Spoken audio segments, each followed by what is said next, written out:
Hello friends, welcome back to my YouTube channel. दोस्तों, जैसा कि हम लोग बिहार पुलिस के लिए प्रैक्टिस सेट चालू किए हैं, आज उसी कड़ी में आज हम लोग देख रहे हैं प्रैक्टिस सेट नंबर 3, जिसका आज का पहला क्वेश्चन है दोस्तों कि छिली हुई सब्जी को धोने से कौन सा विटामिन नष्ट होता है। मतलब जब हम किसी सब्जी को छील करके और फिर पानी में धोते हैं तो कौन सा जो विटामिन है उसका नष्ट होने का खतरा हो सकता है। विटामिन के, विटामिन ए, विटामिन डी या विटामिन सी। इससे पहले दोस्तों हम लोग ये देखते हैं कि विटामिन जो है इसका खोज कौन किया था। विटामिन का खोज 1911 ईस्वी में फंक नामक साइंटिस्ट ने किया था। और ये जो फंक ने विटामिन का खोज किया था, और विटामिन को जो दोस्तों हम लोग दो भाग में विभाजित करते हैं। इसके जल में घुलने से और जल में न घुलने के आधार पर हम लोग विटामिन को दो भाग में बांटते हैं। एक तो है जल में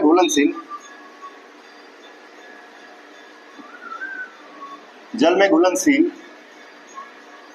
और दूसरा है वसा में। मतलब जो विटामिन जल में घुलता है वो अलग होता है, और जो विटामिन वसा में घुलता है। तो इस कैटेगरी के आधार पर विटामिन को दो भाग में बांटते हैं दोस्तों। आइए अब देखते हैं कि कौन कौन सा विटामिन जल में घुलनशील है। तो जल में जो घुलनशील विटामिन है दोस्तों वो है पहले नंबर पे बी और दूसरे नंबर पे सी। बी में बहुत सारे इसके और विटामिन आते हैं, सब विटामिन आते हैं, जैसे B1, B12, B6 इस तरह से। तो वे सारे जो भी बी फाइलम के जो भी विटामिन है वो वाटर सोल्युबल है, और विटामिन सी भी जल में घुलनशील है। उसी के साथ साथ जो विटामिन वसा में घुलनशील है, आइए उसका भी हम लोग यहाँ पे लिस्ट देखते हैं। तो वसा में जो घुलनशील है वो पहला विटामिन है ए, फिर दूसरा है डी, तीसरा है ई और चौथा है के। इस तरह से हम लोग देखेंगे कि ए, डी, ई, के ये जो विटामिन है वसा में घुलनशील है, और बी और सी जो विटामिन है ये जल में घुलनशील है। जब हम लोग कोई छिली हुई सब्जी को पानी में धोएंगे तो जो विटामिन जल में घुलनशील होगा वही विटामिन नष्ट होने का खतरा होगा। तो जो भी जल में जो घुलनशील होगा वही जल में धोने से नष्ट हो सकता है। इसका मतलब जो बी और सी विटामिन है, अगर हम किसी सब्जी को धोएंगे तो इन दोनों का नष्ट होने का खतरा रहेगा दोस्तों। तो यहाँ जो हम लोग के पास ऑप्शन है कि छिली हुई सब्जी को धोने से कौन सा विटामिन नष्ट हो सकता है, तो इसमें बी और सी में सिर्फ सी दिया है, इसीलिए हम इसको सी टिक करेंगे दोस्तों। इसके अलावा अगर यहाँ पे बी भी ऑप्शन रहे कि अगर हम किसी सब्जी को धो रहे हैं तो कौन सा विटामिन सबसे ज्यादा नष्ट होगा, बी या सी, क्या आप लोग जानते हैं? तो इसका जो आंसर होगा दोस्तों वो होगा सी। जो विटामिन है उसको धोने से जो बी विटामिन है उससे ज्यादा सी नष्ट होता है। तो आपको ये बात भी याद रखना है कि अगर हम किसी सब्जी को धोएंगे तो सबसे ज्यादा विटामिन सी का जो है नष्ट होने का खतरा होगा, उसके बाद विटामिन बी का। इसके साथ साथ आइए हम लोग देखते हैं कि और सब जो विटामिन है इनके रासायनिक नाम क्या है। जैसे यहाँ पे विटामिन के है, तो विटामिन के का रासायनिक नाम क्या है? तो विटामिन के का रासायनिक नाम है दोस्तों फिलोक्विनिन। इसको विटामिन के को हम लोग फिलोक्विनिन के नाम से भी जानते हैं। विटामिन ए को हम लोग रेटिनॉल कहते हैं। विटामिन डी को हम लोग कैल्सीफेरॉल कहते हैं।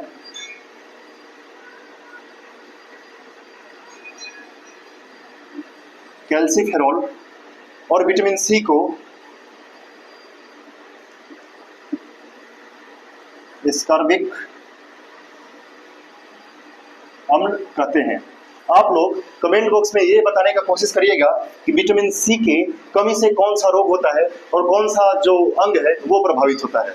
आइए अब चलते हैं हम लोग दूसरे क्वेश्चन की तरफ। अब जो दूसरा क्वेश्चन है दोस्तों कि निम्नलिखित में किस रंग के तारों की ताप निम्न होगी। मतलब कौन सा ऐसा तारा का जो ताप होगा वो सबसे कम होगा। ए नंबर है लाल, दूसरा है श्वेत, तीसरा है नीला और चौथा है बैगनी। तो जो सबसे निम्न ताप का तारा होगा दोस्तों उसका रंग लाल होगा। और ये जो श्वेत और नीला है दोस्तों, तो जिसका ताप मध्यम होगा, मतलब मध्यम ताप वाले तारों का रंग श्वेत होगा। और नीला किसका होगा?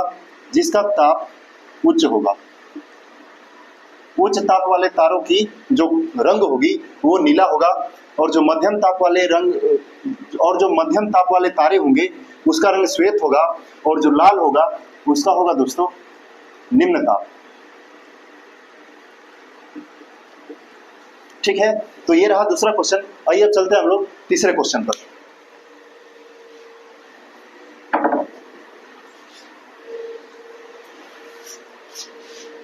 अब जो तीसरा प्रश्न है दोस्तों वो ये है कि किस मुगल बादशाह के समय अवध, बंगाल और हैदराबाद जैसे राज्य मुगल साम्राज्य से स्वतंत्र होते गए। जब जब कोई भी बड़ा साम्राज्य जब कमजोर उत्तराधिकार के या उत्तराधिकारी के वर्चस्व में आता है या उसके शासन के अंतर्गत आता है, तो जो भी सारे जो महत्वपूर्ण राज्य या शक्तिशाली राज्य होते हैं वे अपने आप को उस साम्राज्य से अलग कर लेना चाहते हैं और अलग कर भी लेते हैं। उसी तरह एक घटना हुआ मुगल साम्राज्य के जब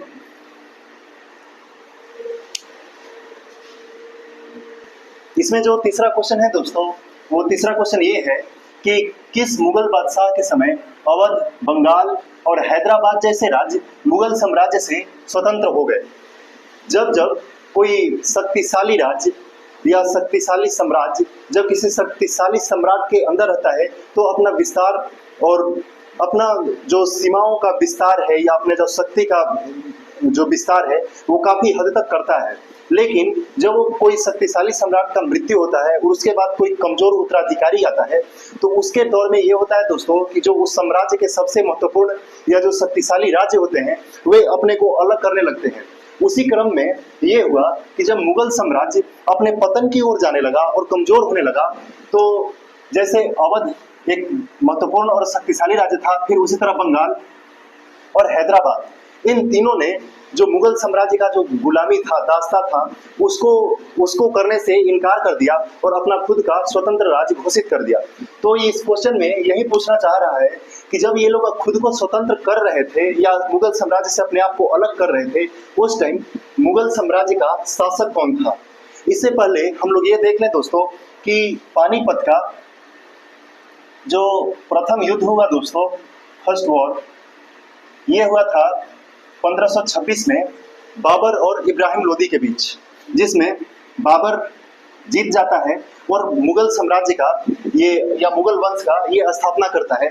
फिर इसके बाद हुमायूं, फिर इसके बाद अकबर, अकबर के बाद फिर जहांगीर, जहांगीर के बाद औरंगजेब शासन करता है। लेकिन जब औरंगजेब की मृत्यु 1707 ईस्वी में होती है, उसके बाद ये जो ऑप्शंस हैं बहादुर शाह, जहादार शाह, फर्रुखसियर और मोहम्मद शाह, इन लोग का शासन आता है। लेकिन ये लोग इतने योग्य नहीं होते हैं और इनका जो इच्छा होता है वो राजनीति में नहीं होता है, शासन करने में नहीं होता है। वे लोग, इन लोग का ध्यान मतलब मस्ती करने में, मनोरंजन करने में, ये सब चीज में ज्यादा रहता था।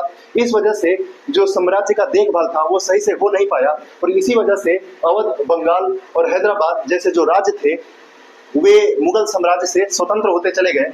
इसमें जो उस टाइम जो शासक थे दोस्तों वो थे मोहम्मद शाह। इसके साथ साथ हम लोग को ये जो चारों जो यहाँ पे जो मुगल शासक हैं इन लोग का अलग टाइटल दिया गया था, इन लोग के नेचर के हिसाब से या इन लोग का जैसा रुचि था, इसी वजह से इन लोग को अलग अलग नाम भी दिया गया था। आइए इन नामों को देखते हैं, क्योंकि परीक्षा की वजह से इन लोगों का नाम बहुत महत्वपूर्ण हो जाता है और कई कई बार इनके नामों को पूछ दिया जाता है। जैसे हम लोग बहादुर शाह प्रथम को, जैसे हम लोग बहादुर शाह प्रथम को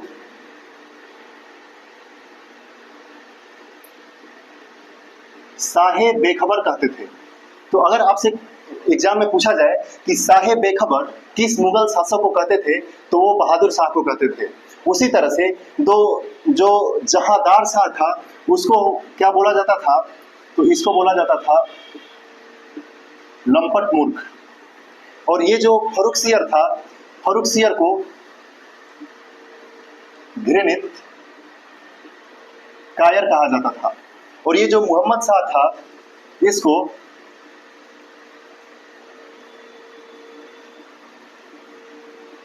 रंगीला बादशाह कहा जाता था।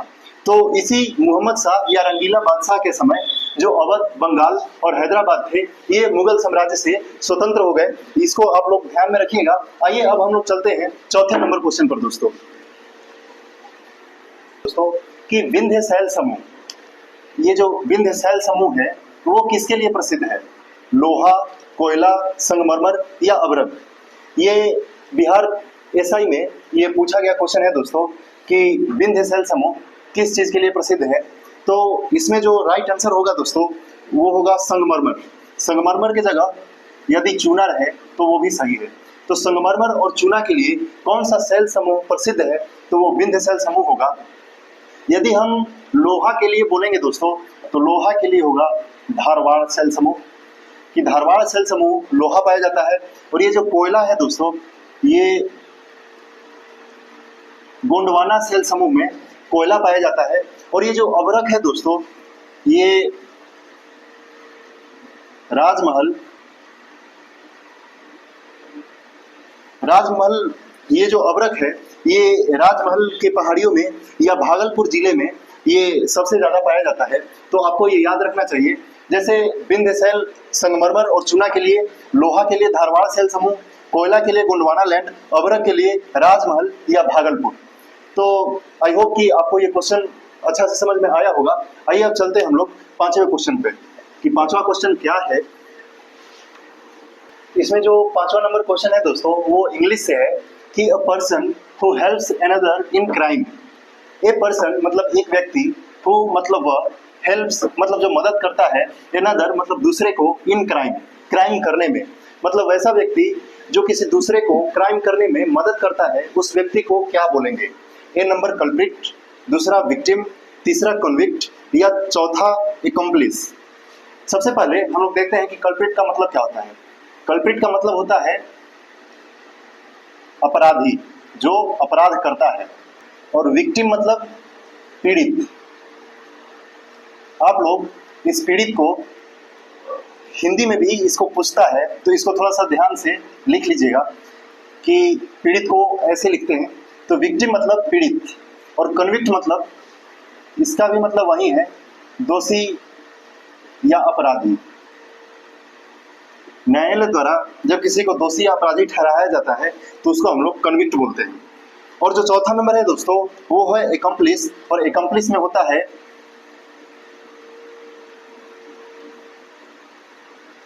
अपराध में सहयोगी। मतलब कोई आपका जो दोस्त है अगर वो चोरी करता है और उसका अगर आप साथ देते हैं चोरी करने में तो आपको एकम्प्लिस कहा जाएगा, क्योंकि आपने अपराध में उसका सहयोग किया है या अपराध में आप उसके सहयोगी हैं। तो a person who helps another in crime is called accomplish. तो आई होप कि आपको ये क्वेश्चन अच्छा से समझ में आया होगा।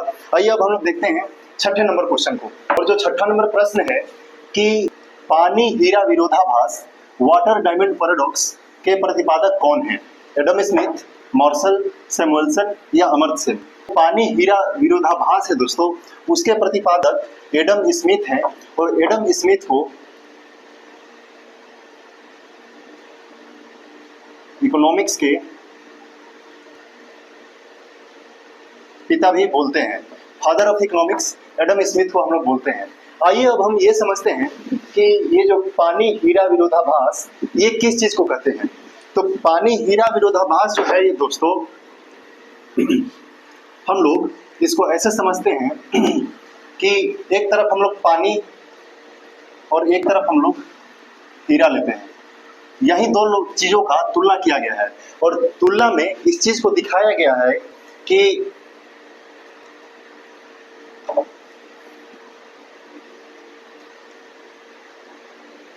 आवश्यकता या उपयोगिता, मतलब किसी वस्तु या सेवा का मूल्य इस चीज पे तय नहीं होता है कि उसकी आवश्यकता कितना है या उसका उपयोगिता कितना है। ठीक है, जैसे अगर हम देखेंगे पानी की आवश्यकता बहुत है।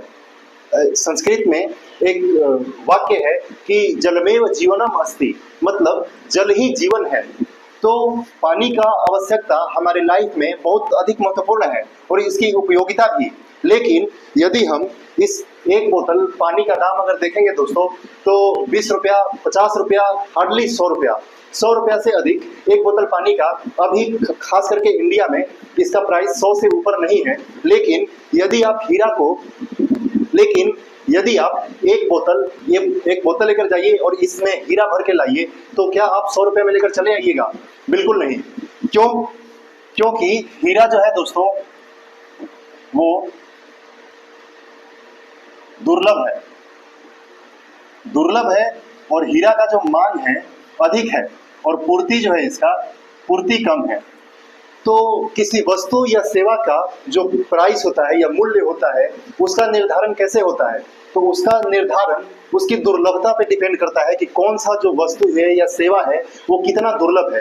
हीरा बहुत दुर्लभ है और इसका मांग अधिक है और इसको पूर्ति करने का जो मतलब हीरा का जो अमाउंट है या मात्रा है ये कम है, इसलिए हीरा का जो प्राइस है वो काफी अधिक है।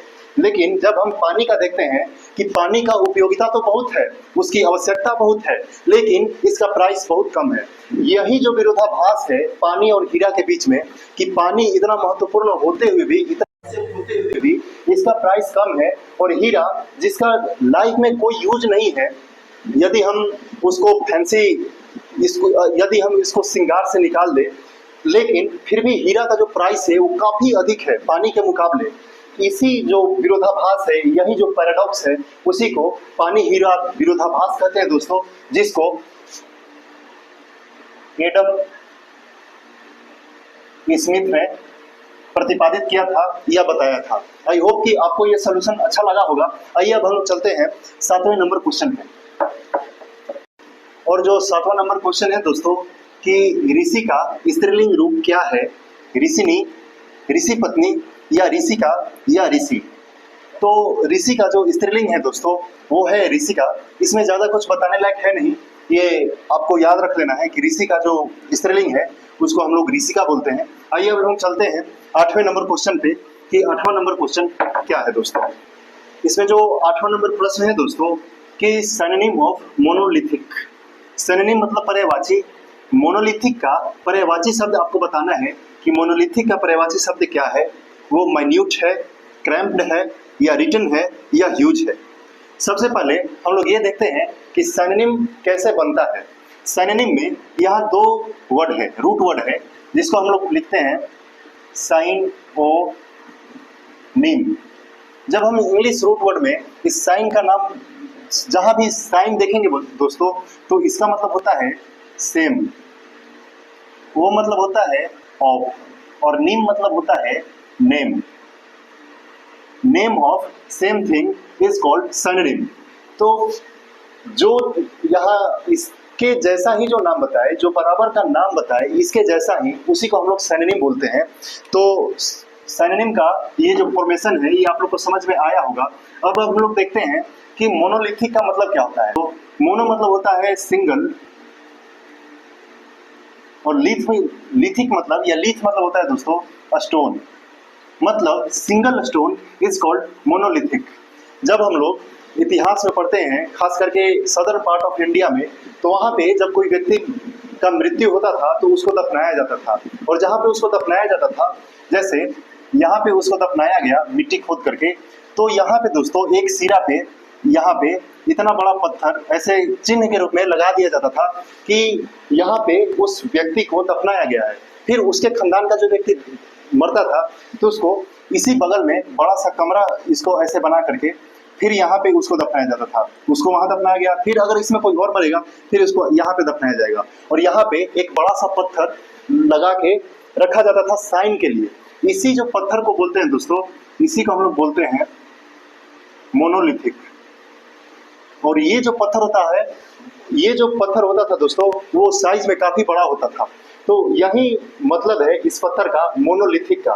तो मोनोलिथिक का जो सिनोनिम होगा दोस्तों वो होगा ह्यूज। ह्यूज मतलब बड़ा, और मोनोलिथिक का मतलब सिंगल पत्थर जो देखने में काफी बड़ा हो, उसको हम लोग मोनोलिथिक बोलते हैं। तो मोनोलिथिक का सिनोनिम ह्यूज। अब हम लोग देखते हैं ये जो 3 और वर्ड है उनका मतलब क्या होता है। तो ये जो 3 और वर्ड है, माइन्यूट मतलब होता है सूक्ष्म या बहुत छोटा,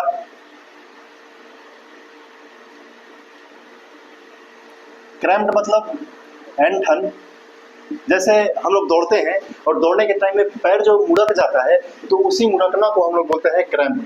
क्रैम्प्ड मतलब ऐंठन, और रिटन मतलब लिखा हुआ या लिखित। तो ये रहा इनका सिनोनिम। आइए अब चलते हैं हम लोग अगले क्वेश्चन पे कि अगला क्वेश्चन क्या है।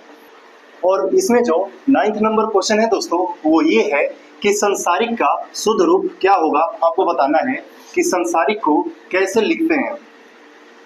तो संसारिक का जो शुद्ध रूप होगा दोस्तों वहां पे ये होगा कि सांसारिक। इसको संसारिक नहीं बोलते हैं, सांसारिक। और जो री में होता है दोस्तों वो हर से ही लगता है, ये आपको ध्यान रखना है। इसमें दीर्घई लगा है, ये गलत। ये सांसारिक, इसमें भी दीर्घई लगा है, ये गलत। यहाँ पे दोनों में आकार आएगा, सांसारिक। ठीक, तो संसारिक का शुद्ध रूप जो होगा दोस्तों ये सांसारिक होगा। ये आप इसको नोट कर लीजिएगा क्योंकि एग्जाम के दृष्टिकोण से ये सारे वर्ड जो हैं काफी फ्रिक्वेंटली पूछे जाते हैं। और ये रहा आज का 10वां और आखिरी प्रश्न कि निम्नलिखित में कौन पादप कोशिका की एक विशेषता है। पादप कोशिका की जो विशेषता है उसको आपको बताना है और जो गलत है उसको गलत कर देना है। तो पादप कोशिका की विशेषता क्या है? क्या पादप कोशिका में छोटी रसधानियां पाई जाती है? क्या हरित लवक अनुपस्थित रहता है? क्या लवक अनुपस्थित रहता है? या इसमें कोशिका भित्ति पाई जाती है? तो पादप कोशिका में जो पाया जाता है दोस्तों वो कोशिका भित्ति पाया जाता है। और इसमें जो छोटी रसधानियां लिखा है, रसधानियां यहाँ पे बड़ी पाई जाती हैं ताकि उसमें जो अवशिष्ट पदार्थ है या जल का जो संचय है उस रसधानिया में हो सके। तो पादप कोशिका में जो रसधानियां होती हैं वो बड़ी रसधानियां पाई जाती हैं और इसमें हरित लवक अनुपस्थित रहता है। जैसा कि हम लोग जानते हैं कि प्रकाश संश्लेषण पौधों में वो हरित लवक के द्वारा ही कराया जाता है। तो अगर हरित लवक अनुपस्थित रहेगा तो वो पादप कोशिका मतलब प्रकाश संश्लेषण कैसे करेगा? तो हरित लवक अनुपस्थित रहता है, ये गलत है क्योंकि पौधे में हरित लवक पाया जाता है। लवक अनुपस्थित रहता है, लवक ये भी उपस्थित रहता है, तो लवक अनुपस्थित रहता है, ये भी गलत है। और इसमें कोशिका भित्ति पाई जाती है। दोस्तों जैसा कि हम लोग जानते हैं कि सेल जब हम लोग पढ़ेंगे उसमें जो एनिमल सेल है उसको गोलाकार बनाते हैं और जो पादप सेल है इसको थोड़ा सा चौड़ा करके ऐसे बनाते हैं। तो ये जो आउटर लेयर है दोस्तों इसको हम लोग बोलते हैं कोशिका झिल्ली। जो जंतु कोशिका में होती है उसके कोशिका झिल्ली के बाहर कोई और झिल्ली नहीं पाई जाती है, लेकिन जैसे ये पादप कोशिका है इसके ऊपर भी एक ऐसे ऐसे झिल्ली रहती है दोस्तों। इस झिल्ली को इसको तो हम लोग कोशिका झिल्ली बोलते हैं। ये दोनों तो कोशिका झिल्ली हो गया, लेकिन आउटर लेयर कोशिका झिल्ली के ऊपर भी एक जो लेयर पाया जाता है उसको हम लोग कोशिका भित्ति बोलते हैं दोस्तों। और ये कोशिका भित्ति सिर्फ और सिर्फ पादप कोशिका में पाया जाता है। तो कोशिका भित्ति का पाया जाना ये पादप कोशिका का विशेषता हुआ और जंतु कोशिका में ये कोशिका भित्ति नहीं पाया जाता है। और पौधे में जो कोशिका भित्ति पाई जाती है दोस्तों वो सेल्यूलोज की बनी होती है। किसकी बनी होती है? तो सेल्यूलोज की। तो ये रहा आज का 10 प्रश्न दोस्तों। कैसा लगा आपको ये प्रैक्टिस सेट? आप कमेंट बॉक्स में इसको जरूर बताइए और कितना आपने क्वेश्चन अटेम्प्ट किया और कितना आपने सही किया। अगर ये प्रैक्टिस सेट आपको अच्छा लगा तो आप अपने दोस्तों के साथ, अपने छोटे बड़े भाई और या बहनों के साथ आप इसको शेयर करिए। Thank you for watching this video. धन्यवाद।